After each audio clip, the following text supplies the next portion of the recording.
right, Efren, thank you so much. Tonight, we are nearing the end of early voting here in South Carolina for our primary election. That's right, and it seems like folks are taking advantage of the opportunity to vote early. The latest numbers show we're way ahead of the number of votes cast compared to the same time last year, or the last two big primaries. Our Cassidy Beyer joins us now with those details. In 2022, South Carolina saw a total of 100,000 votes during the entire 8-day early voting period. This year, we're on pace to potentially break that number, according to SC Election Commission spokesperson John Catalano. It's approximately a 33% increase through 6 days of the early voting total. So by this point, we had 51,000 turnout for the first 6 days of early voting in 2022, and now for the first 6 days of early voting for this year, we're almost to 70,000. And while early voting concludes Friday, Winthrop University political science professor Dr. Scott Huffman explains what may be driving folks to the polls. So we're seeing a bit of a battle for the soul of the Republican Party in a way.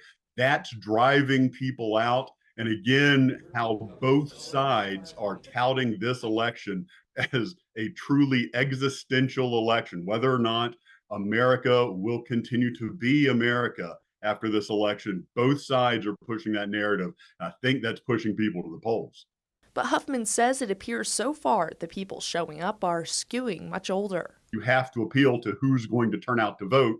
And right now, that's primarily the baby boomers. But he believes this won't be the case for long. What you're going to see as the millennials start to realize that their future is in their hands if they show up, then you're going to start seeing a lot of politicians turning towards the millennial generation.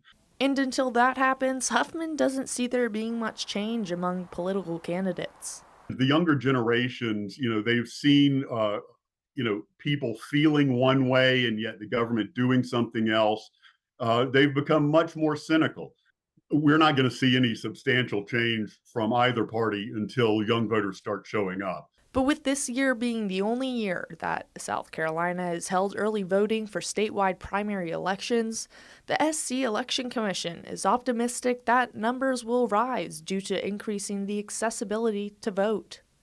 It's just like voting at your polling place on election day, except you're doing it early at an early voting center at a time that works best for you, not just being forced into that one day on Tuesday. Reporting from Columbia, Cassidy Beyer, News 19 WLTX.